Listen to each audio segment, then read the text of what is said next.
What's going on, everybody? Today's episode of All Facts No Cap, we got Kimberley Martin, ESPN reporter, and 1/3 of the podcast, First Take, Her Take. Kimberley, what's going on, man? Happy to finally have you on.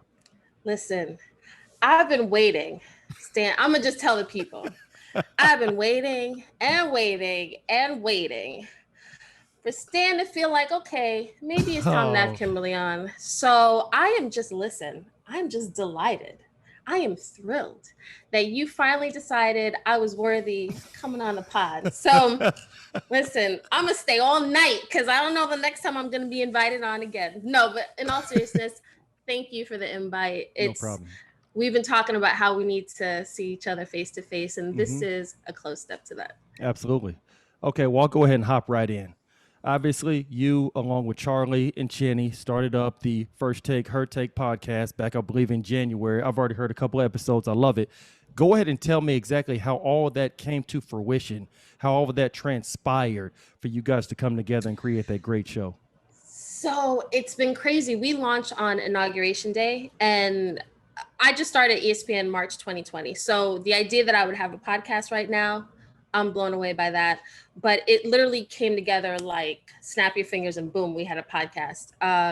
Somebody reached out late November, December, like, hey, would you be interested? It's going to be you, Chanae, Charlie. Okay, boom. We launched January 21st, Inauguration Day, Kamala Harris, big deal. Yeah. And the focus of our podcast is supporting women. And it's not just a female podcast, because we get a lot of men. We even have voice line where dudes leave us voice messages like, hey, love that you guys can switch from different cultural topics to sports topics.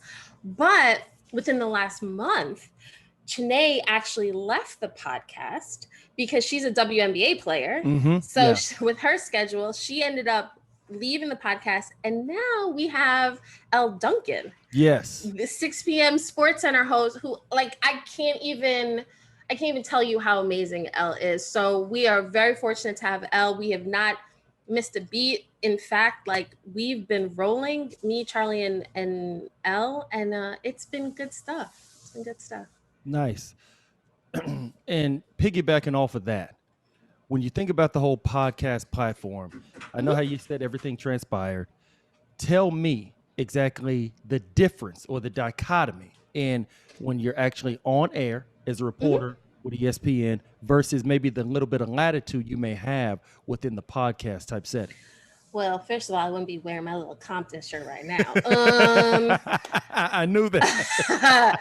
But you know what? Like, my nails bright yellow. Like I try to be very much me when I'm on. Like tomorrow, like this week, I'm doing Get Up. I'm doing NFL Live. I may be on First Take and Sports Center at different times. When you see me on TV, you should feel like, okay, yeah, that's Kim. Because I'm going to throw in some personality. Yep. I'm going to act a fool depending on the segment. But with the podcast, I think we just have a range of topics. We can go like dumb, but you can talk about your Starbucks obsession, which I do have, to Paul George and him going, sort of redefining rewriting his story, which is a great thing as a reporter, longtime writer, now on TV. I love seeing guys sort of rewrite their own narratives. We can just touch on any from dating to, and I'm married, Elle's married, Charlie's not. So Elle has kids, the rest of us don't. So I think regardless of gender, regardless of what you do for a living, I think the cool thing about our podcast is that you really do get to see how petty Elle is as an Atlanta Hawks fan, talking so much junk, and then, Charlie and me, like, we all have very different personalities and have walked very different roads. And I think each listener in one moment can identify with me, and in the next identify with one of the other ladies. And it's a great thing when you have three women who are very different, but can come together because of their love of sports. Absolutely. And speaking of women within this sports industry, obviously, as I jumped into this industry a few years ago, it's like jumping in the water with sharks in it. I think you can probably agree with me as well with that one. And it's already difficult as it is. I would imagine it's even more difficult as a woman.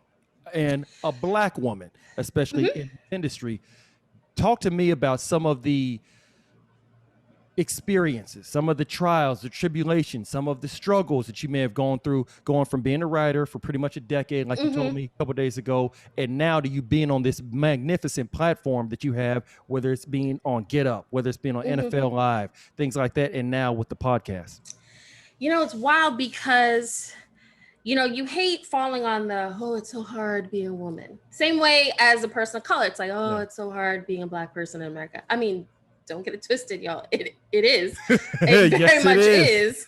But each of us in life has whatever cross to bear, burden that we have to shoulder, the obstacles that are set in front of us. It's how you, whether you go over them, go around them, or go through them. Very much. So being a writer, the thing that when I speak to colleges and classes and students, the thing that I tell them, the mistake I made was that when I covered the Jets for a long time as a backup and then as a main beat writer in New York. And I walked into the locker room in my early years, like I'm from Brooklyn. So I walk into the locker room and I'm like, don't come, don't even try it. Okay. Like that sort of energy where it was like that resting bitch. That's how I walked in the room because it was very clear I stood out. I looked young. I was younger than my colleagues. I was Black. I was a woman, and I was the only, person that looked like me. And that was the worst thing I could do. I mean, and it's funny because what I loved about being in the locker room was I would sit and watch you guys watch us. Like I would watch football players watch us and they'd be like, oh, that one don't know what they're doing. That one, he coming over here to get that gotcha quote. I got something for him. What is this person wearing? And I love that because you got to try to understand the people that you're covering, that you're around. You want to understand them beyond just what they do on the field, right? So what I realized, second year on the beat, third year on the beat was me being Kimberley, the daughter of immigrants from Brooklyn who went to private school undergrad, who did not study journalism until she went to grad school, was a psych major undergrad. All of those things make me stand out. And the stories that I cared about are going to be different a lot of times than what my colleagues were caring about. So the number one thing that I had to learn is lean into what makes you different, because that's the only, in this life, there's nobody else like you, and you got to lean on that. The challenge, unfortunately, is that, especially in the NFL world, it's not like the NBA where everybody looks like, you know what I mean? Like if I walk into an NBA locker room, and if I'm dealing with executives or I'm dealing with agents, even other media, there's a lot of us. There's a lot of, and there aren't enough women still, but there are enough women where I wouldn't be the only. And the NFL are completely different. And when I was a beat writer, I think at one point I was the only, I know for a fact, I was the only Black female beat writer working for a major newspaper covering one of 32 NFL teams. At one point it was 2, and then it was down to me. So, I mean, we're talking 2016, that's not that blows my mind for me to be the only in any room. And so, when you're trying to get to know owners, agents, executives, coaches, your white male colleagues can say hey, let's get a drink. Hey, let's, let me call you. Doesn't matter what time, it just has a different feel. Different vibe too. And some people want to run with that vibe. Other people are also, which I respect, other coaches or execs are sort of I'm not really trying to give you I'm not trying to spend that much time talking to you, Kimberly. I don't know how people are gonna take that if they see us. Also, and so that's been the challenging thing over my career is how do you ingratiate yourself and build relationships that are authentic? Because there are agents that I don't talk to or coaches I don't talk to strictly because I was not feeling the interaction at all. And I'll just leave it at that. That does hurt me because if that person signs a client and I need information on it, that's a route I can go. But that's a choice that I have to make and I have to feel good about. But I think in general, the struggles, it's not just being a Black woman. Everything about my journey there's been obstacles in front of me. And you just have to figure out how to get around them. Like I started at ESPN, I told you, I literally started March 9th, orientation March 9th to 11th. I think the NBA shut down like March 11th, 12th, something like that. I was about to get to that. Listen, okay, I'll let you get to that. Go ahead. What do you want to know? Because I still can't believe it. I still can't believe it. No, go ahead. Go ahead and finish what you were saying. Then, like I said, we'll go ahead and we'll ease into that. We'll ease into it. Yeah, it's wild because even people at ESPN now still don't. They're like, wait, you started when? Oh, like when the campus was shut down? Like, oh, how did you do this job? Girl, I don't know how I did this job. Because like you said, I've been a writer for a decade. As a columnist, I was a columnist in Buffalo. I was a columnist for Yahoo Sports. I was a beat writer, Washington football team, Jets. So I've lived a long time in the writing space. But transitioning to TV, as you know, like transitioning from being an athlete to, hey, I got a mic in front of me now, and I'm the one asking questions. All of a sudden, these athletes want to ask questions to people. That's another podcast for another day. It's a crazy transition trying to be on TV when, you've never been on network TV. You've never had people when you fumble a word or you mess up or you completely go blank, your mind goes blank and you're like, oh shoot on national TV. And people like upload that clip to YouTube. You're like, God dang, that's a new thing. And to not have the benefit of any TV experience, like real legit TV experience, to not have the benefit of being on the sidelines when reporters are allowed to go and talk to guys pregame. Hey, Odell, how's that hamstring? Like, Daniel Jones, how you feeling today? John Mara, hi, I'm Kimberley. I just joined ESPN. Nice to meet you in this capacity. That is a very difficult thing. That's one of the perks of the gig, being, that you would have access pregame. So that when you go on these pregame shows, you're like, hey guys, I just talked to Saquon Barkley. He told me expect today. I didn't have any of that. So I will say something that I rarely say to myself, which is I am proud of you. Because to sort of transition into this job where, you had no sort of frame of reference for how, I have no idea what ESPN life is like outside of a pandemic. Got no clue, because all I know is what I've seen the last 15 months. So to still be able to, these people still trust me, put me on TV, that amen. But to at least still have to, navigate no face-to-face interactions, but okay, how do you build those relationships on the phone, via FaceTime or email or whatever? It is very challenging, but like, in life, everything is challenging. You just gotta sort of figure out, okay, how can I win today, basically? I love that. So let me ask this. Obviously, you don't know what it's like pre-pandemic as an ESPN employee, as an ESPN reporter, but just throughout the media scene, throughout the media world, talk to me the difference in pre-pandemic and now where we are now as far as the protocol, things like that. And I'll say this because from even me doing college football games, doing the color commentary for ESPN, obviously before you go to fly off to whatever city, they send you the little nose swab. You got to do that. You got to send it back in. Hopefully they don't come back with a positive test, things like that. So that was something that was different for me. And then obviously you got to get on a plane. You got to go have the mask on the entire time. You're walking everywhere with the mask on, things like that. And you're even doing your production. You got your co-host, you got your play-by-play guy, and it's a plexiglass in between both of them, 6 feet away. So go ahead and talk to me the differences in pre-pandemic media world versus what's now currently in the state that we're in throughout society. It's crazy. I knew we had it good before, right? But the thing about me in particular, I feel almost like an outlier when it comes to sports reporters, because every sports reporter, especially football reporters, they love Sunday. They love game day. Obviously, we all do, because Monday through Saturday, we have written about, talked about, it's the lead up, it's that build, like Sunday's finally like here. Climax. Right?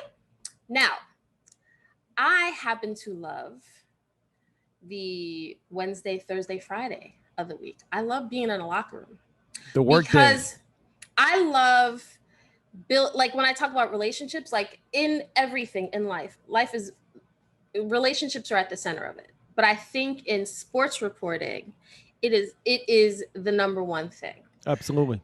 And so for me, the locker room, maybe it's because I was a psych major undergrad. I love social psychology. I love understanding people. I love hearing about people's stories. I think that's why I like to write as well.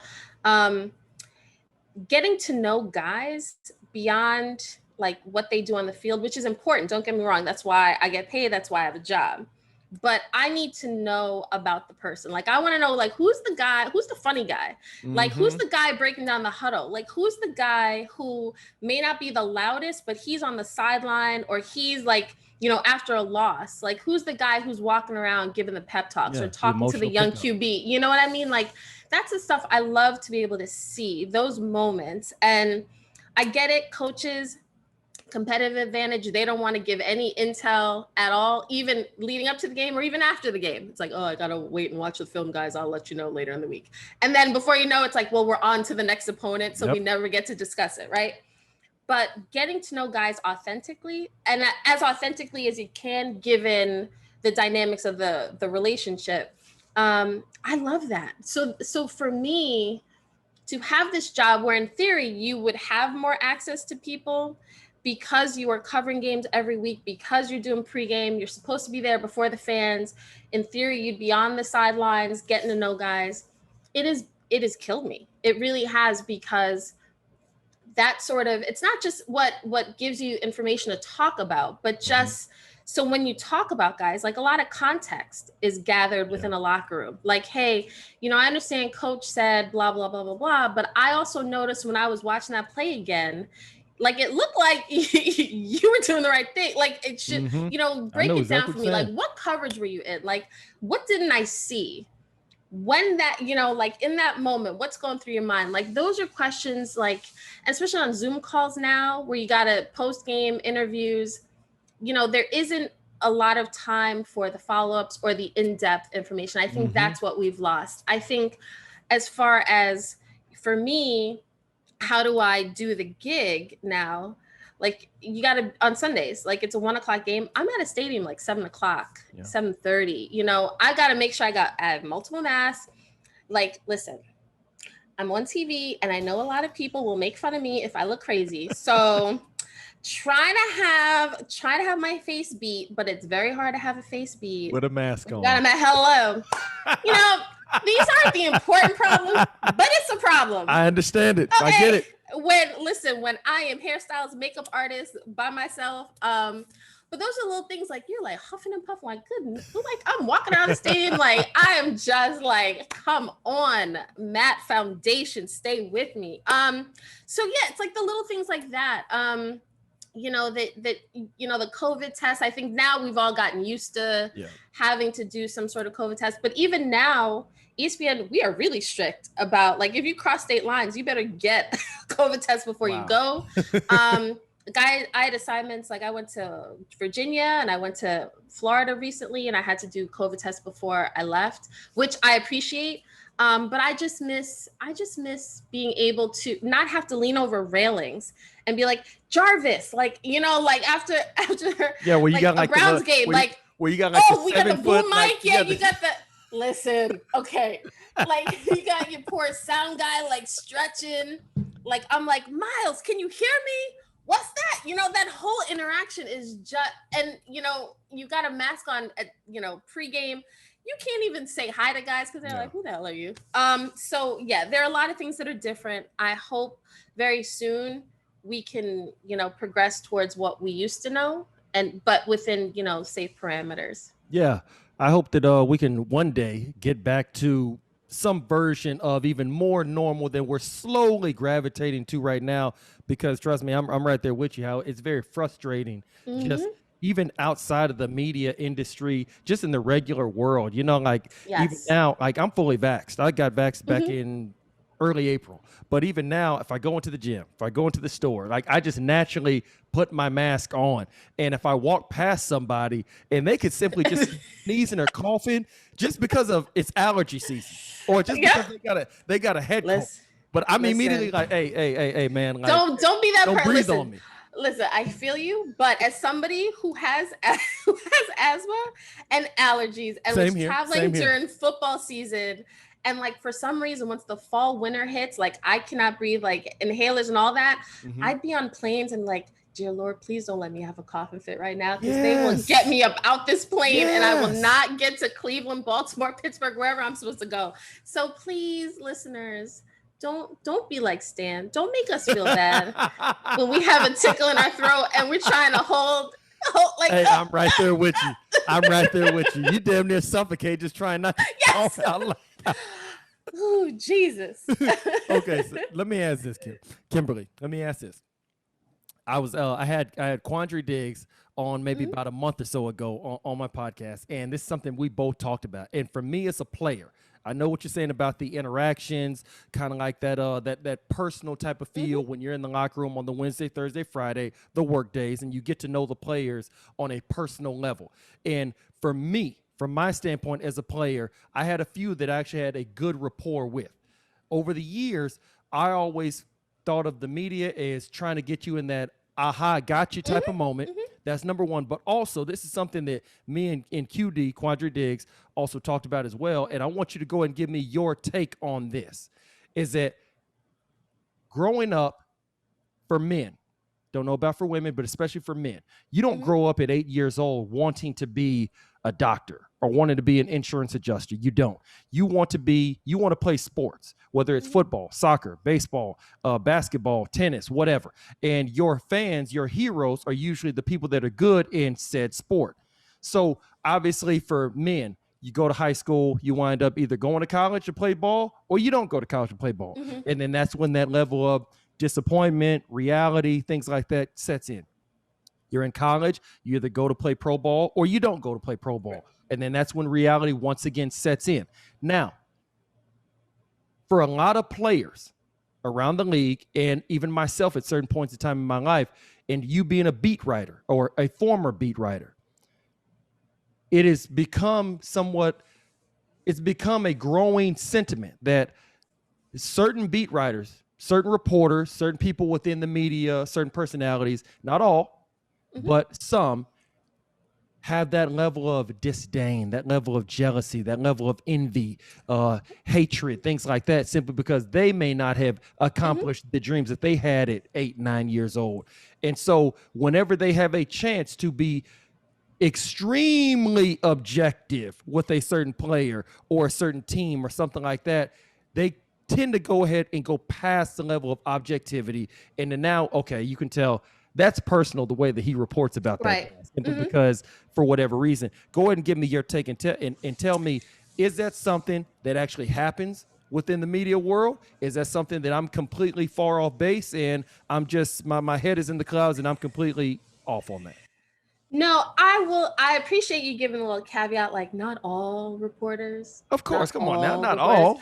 Because I think it is important, because what troubles me over my career about sports reporting and sports journalism is, I mentioned the relationships and trying to get to know people. Because I feel like if you don't try to get a sense of whether it's the coach, whether it's the individual players, then the reporting ends up being sort of superficial as well. Then we're just talking about white lines and, you know, what happens between the white lines. And that's the end of it, whether you won, lost.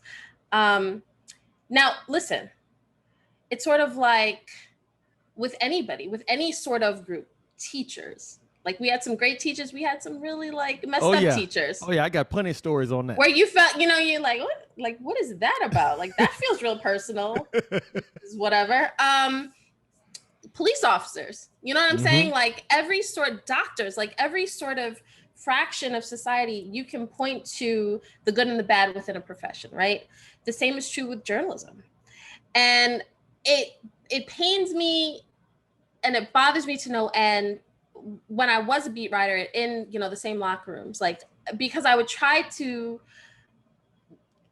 build that trust. And I think if you ask any player that I've covered, you know, at the end of the day, you want them to be able to say, like, okay, I understand Kimberly's got a job, but she was cool. Like, I get it. Like, I'll rock with you. Like, you know, can't always give you everything, but when I can, like, here it is, and I respect you. I Absolutely. think in this industry, what you want is respect. Mm-hmm.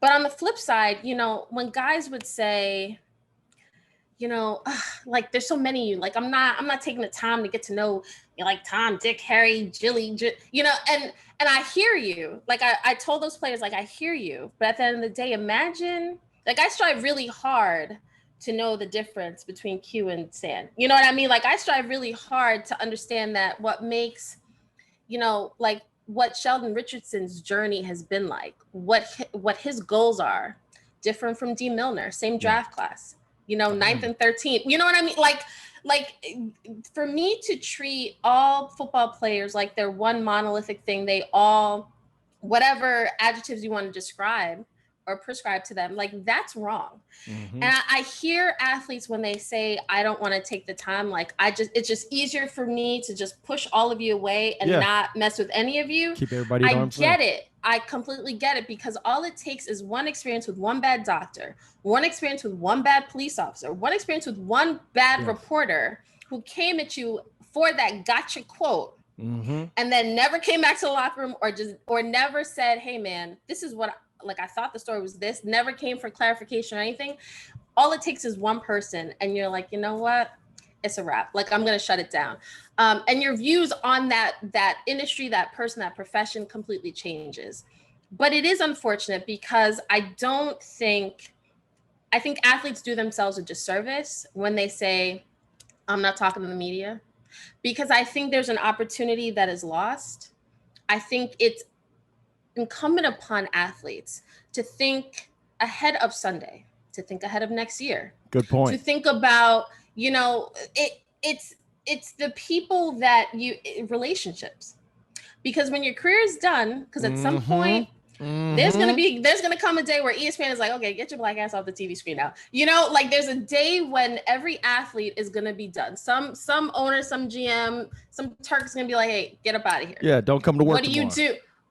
Hand me that playbook. We don't want to see you. Then what do you do? A lot of athletes go into media.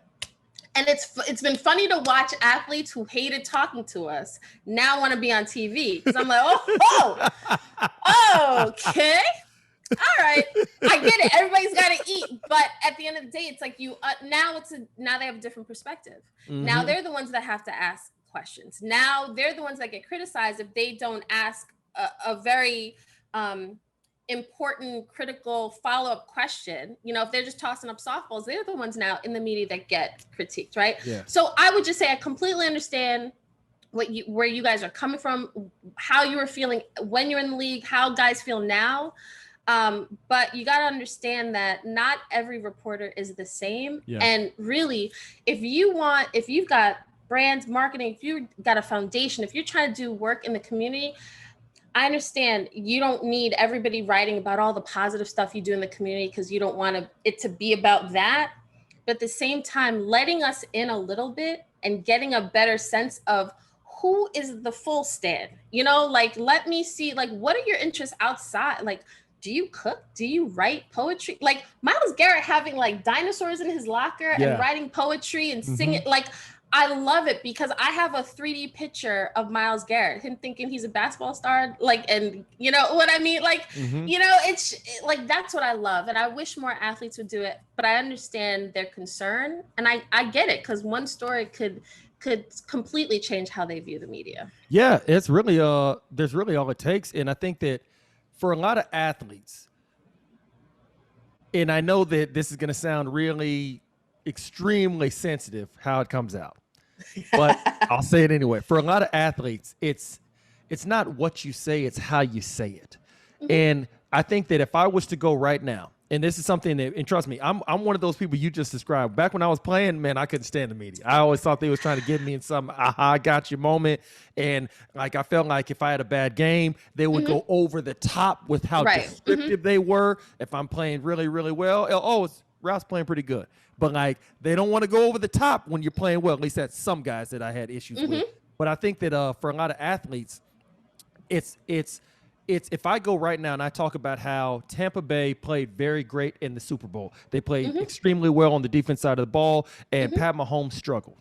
Now, if I then go and I say, yeah, I've always wondered that if Pat Mahomes really has the leadership ability to go ahead and actually pull his team out of a deficit and come back and win the game. I don't know if he's really a leader like that. I question his grit. Does he really like to go ahead and come from behind? Does he have the resolve to do that? I'm questioning his character because he looked very disheveled on the sideline. Now I'm going way far left with my assessment of Pat Mahomes. If I just say he didn't play well in the Super Bowl, even he would agree with that.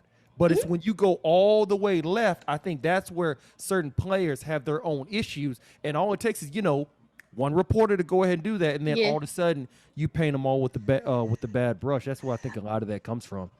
I get you. I do think there is a difference sometimes with hot takes versus reporting versus analysis. I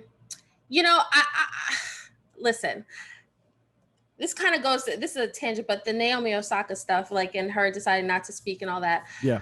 I was with her, but I did feel like to say, like, I'm not talking to the media, period. I felt like, again, missed opportunity. And I think when athletes don't, like, sometimes don't understand, like, listen, to play in the NFL or to play a sport, it is a privilege. To do this job is a privilege. Absolutely.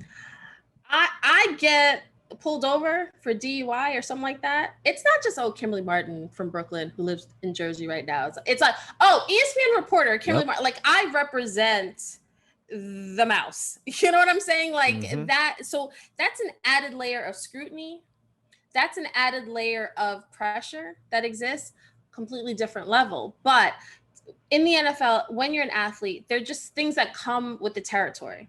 There's going to be people that where you feel like the attacks are, you feel like that they are attacks, or that the criticisms become more personal. Yeah. Like, that comes with it. There are people on Twitter, social media, Instagram, in my DMs that say a whole bunch of stuff that isn't accurate, but they looked at me on TV, or they made whatever assumptions about me based on, a 30-second report or a 2-minute report, or a story I wrote.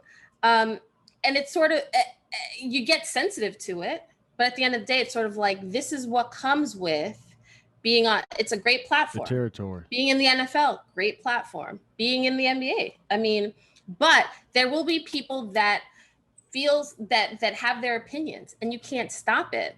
But you could say, like, okay, I'm not going on that person's show. You could say, like, I'm cool with that. But when you say, like, I'm done with ESPN. Yeah, when you just like that one radio person said that. Yeah, because at the end of the day, look, people are trying to have discussions. People make assumptions about you. This is how they feel. You can now. Maybe their assessment is accurate. If you took yourself out of the emotional piece of it, maybe the assessment, is there some truth to it? The Patrick Mahomes one, no.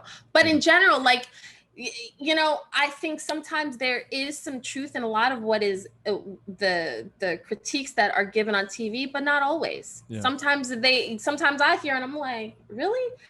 As somebody who's been in locker rooms, I know that's not true. You know what I mean? But at the end of the day, you kind of have to have the blinders on, like the horses wear. You like, athletes have to. And I think that, and not be so thin-skinned.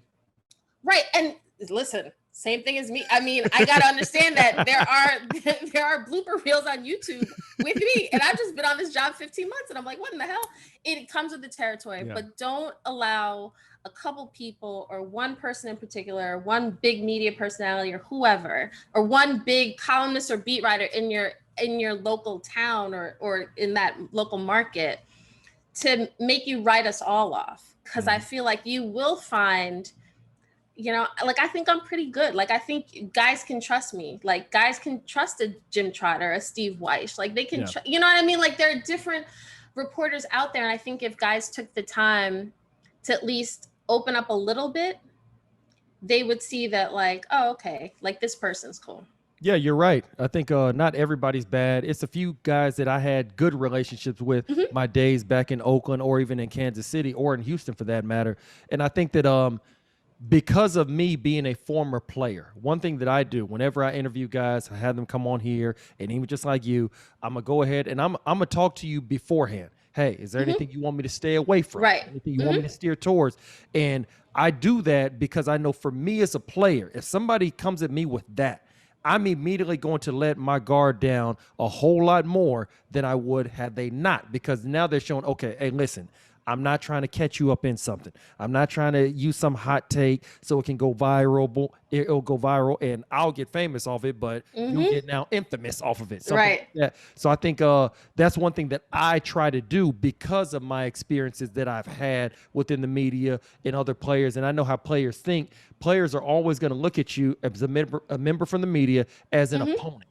They look at you like you're on the other side of the line. So there's already that wall that's there, pretty much between you and the player. And I think that that's one thing I try to do, because as a former player, when you cross over, players, guys you used to play with, they now think that you're one of them. Hello. So, look at Stan trying to come and get me to say something crazy on this podcast. Okay. So that's why I make sure to try to go ahead and soothe a lot of their apprehensions. Of, hey, listen, I'm on the other side simply because I had to switch sides. Right. But do not think that I'm one of them per se, and that's why I go ahead and try to preface everything simply because of that. But yeah, that's I think. Can I just say one other thing?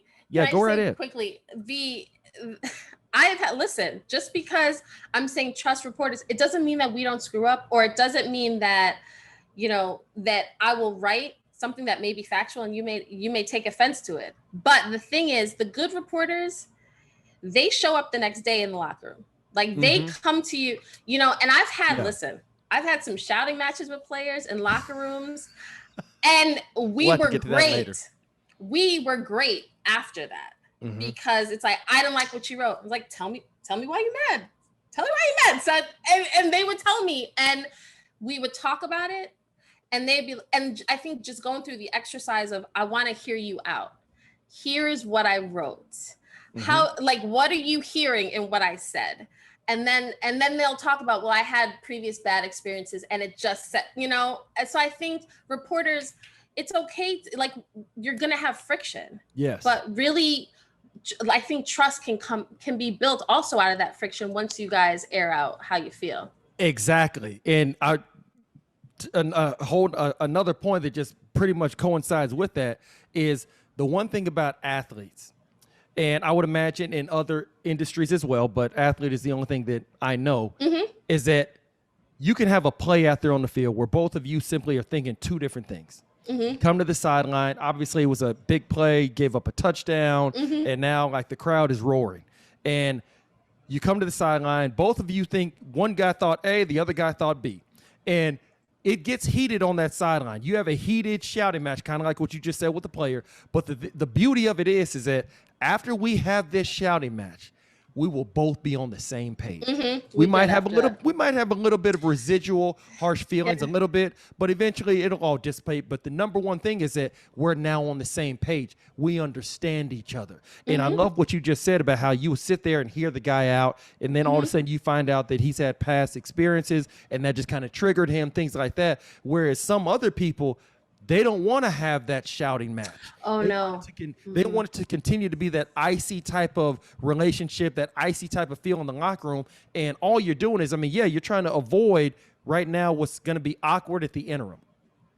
But eventually, it's just going to continue to be an icy situation. So you might as well go ahead and deal with the awkwardness now. That way you can go ahead and get to greener pastures later. So I love how you just said how you would sit there and actually talk with the player, because I know of many people that simply wouldn't do that, and they would just avoid it altogether. Because they don't think they have to.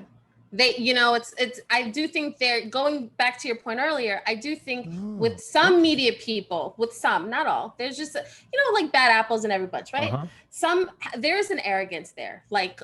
As whether I'm a columnist or I'm a beat writer, it's my job to write what I saw, or write, what is the truth as I see it.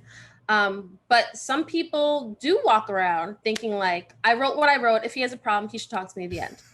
Whereas I would encourage guys, when I meet them, hey, as a beat writer, if they're new to the team, hey, Kimberley, whatever, trust me, if there's anything I ever write that you have a problem with, I'd much rather you come either through PR or come directly to me and be like, yo, I wasn't feeling that. Because I want to hear why, so that if there's something that I don't know, I want to make sure I don't make that same mistake. Or Absolutely.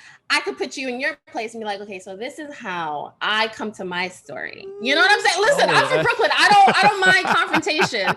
We will come to an understanding. But at the end of the day, it's about relationships, and you want to make sure that guys know you're not just out there with trying to get that gotcha quote. It's like, give me the context, help me better paint the picture of what was really happening. That's what I want. I want truth no matter what. So that's my approach. I get it. Okay, going from the player evaluation to now the team evaluation. You said you've been a beat writer for the Washington football team, for Buffalo, for the Jets, what have you. Now, tell me how you navigate being a beat writer for a team and they're not doing well, but still putting a positive spin on it in your articles, and not just be, okay, they're 0-2, they're crap, they're going to go 0-16, nobody needs to go watch the games because it's abysmal out there. Like, how do you navigate putting a positive spin on it, but without to the point to where it's obvious that she's just completely throwing bouquets of roses when she doesn't need to, and possibly lose your credibility to the reader? So that's the thing. I think what you described are two extremes. Credibility is everything to me, which is why I'm always like, I just want to know the truth. Like, don't BS me, whatever. So when I've covered, like I said, I covered the Jets for a long time. That's why I asked that question. As a beat writer, I was a backup during their AFC title runs back to back. So I was around the team, but I wasn't the main beat writer. Then I became the main beat writer 2012, after the Tim Tebow trade. Oh, yes. Woo, child. Like 19, I got the job 19 days after Tebow was traded, and I was like, this cannot be life. My first beat ever. Forget college, like first beat as a reporter, it's covering the Jets. So that was wild. But my approach is never a spin either way. Like, to me, the idea, like spin, like when I hear that, I cringe, because spin to me is PR. Yeah. That's what PR people do. And that's a job that I respect. They got to do that. Like the people who write for the team website, they got to worry about, how do I say that the team sucks without not really saying that? As a reporter for a newspaper or now on TV, I got to call it like I see it. But the extreme of that is, you don't have to say, man, listen, y'all got to save your money and don't go see these Jets play because they're bums. Like, I would never take it to that level. I'm sure other tabloid papers would. But I think you can say the truth, which is what their record is, how many points they've given up, you know, how many games in the fourth quarter, like they've let leads, they've let slip away. Like, there are actual facts and data and statistics that paint the picture of this team is going nowhere, or this team, or why. Like, even when Rex Ryan, my ESPN colleague. Oh, yeah. Like, I covered Rex. You know, like, even the last 2 years, like, where you're sort of like, Rex is on the hot seat. I don't think as a beat writer, there's no need to belabor or make him look bad in the articles that you're writing. But it's with each loss, it's like, you have to address the elephant in the room. So as a reporter, when your job is about credibility or maintaining your credibility, you can't go sunshine and roses, and you can't be like, this team is full of trash. You know, guys do play hard every week. They are trying, but that's when you can point to how bad they've drafted recently, how, like roster management, contracts that are given out. You can paint the picture of, this is why the team's roster is the way it is, because of past decisions. And I don't think any owner or executive, they may not like it, but there's nothing that they can point to and say, well, that's not true. It's all accurate. And I think if you, as a beat writer and as a reporter, if you just stay in the lane of what is accurate and what we're actually seeing, I don't think anybody can challenge that. Good point. I'd love to hear that. All right. Advice for a young female coming up, aspiring to follow in your footsteps. I would say, girl, don't. The reason I say that, listen, because I don't think people now, it's funny, people see me on ESPN now and they're like, oh, Kimberley Morton, ESPN.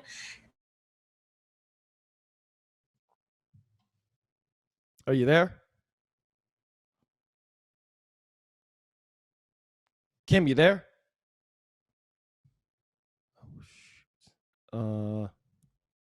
You there? My career, but I've worked very hard to get to this point. But before I got into journalism, like I mentioned, undergrad, I was a psychology and African American studies double major. I worked in finance for a year and a half. While I sat in my cubicle on West 47th and 7th Avenue near the Diamond District for my when I was supposed to be doing work at my investment management firm, I was filling out my graduate application to go to Syracuse. Mm-hmm. I studied magazine journalism. I've never technically written for a magazine, but the way I write like a magazine writer, right? And then I've only worked at newspapers, and then Yahoo came around where I was a columnist, and now I'm at ESPN. So what I would say is don't try to follow my path, because my path is like this. But I will say I've been very fortunate that the jobs that I've had, the last 4 jobs, I haven't gone after. Like, people came to me. So I've been very blessed to be in that position. But I think it's because when I said earlier about what are the things that make you different? What are the things you care about? The fact that I am that psych major who really is interested in learning about other people's stories, like, that's not for show. That is, whether I'm on TV again or not, like, that's the thing that sort of drives me, understanding people and telling other people's stories.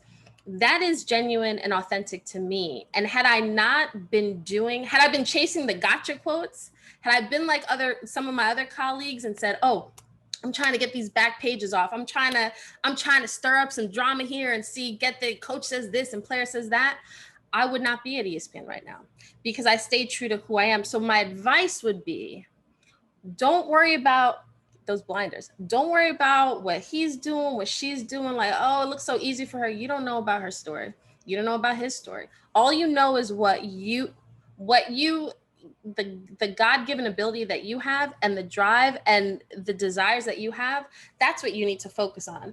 Because if I thought 10 years ago about, like, I can't wait to get to ESPN, I would not be at ESPN right now. You know what I mean? It's just sort of, this opportunity feels right. I want to get better at this. I left the Washington Post, which to me was the dream paper. That was the destination. That was the mama, I made it moment. I left the Washington Post because at Yahoo Sports, I felt like I could do some different things. Mm-hmm. I could be on camera, do videos. I could develop that whole in my portfolio, right? That was a very difficult decision, and one that a lot of people were like, what are you doing, girl? Do you know what you're doing? I don't know if you should do this. Boom.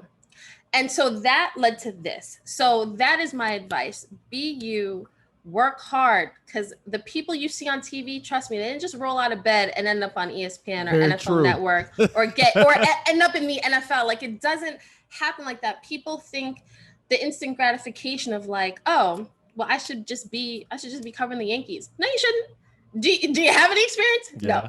No. Do the hard work. Because when you get on an ESPN and there are people that upload your bloopers on YouTube, it's the 10 years prior that's what I'm able to stand on and say, like, well, that sucks, but I'm okay. It doesn't crush me. So I remember from all my years living out on the West Coast, living in California, there was always a saying that it takes 5 years to become an overnight celebrity, like people in Hollywood. So trust me, I know exactly what you're saying about how, like, you gotta love the hard work and you gotta enjoy the process. Okay, I got a few rapid questions and I'm gonna go ahead and get you up out of here, Kimberly.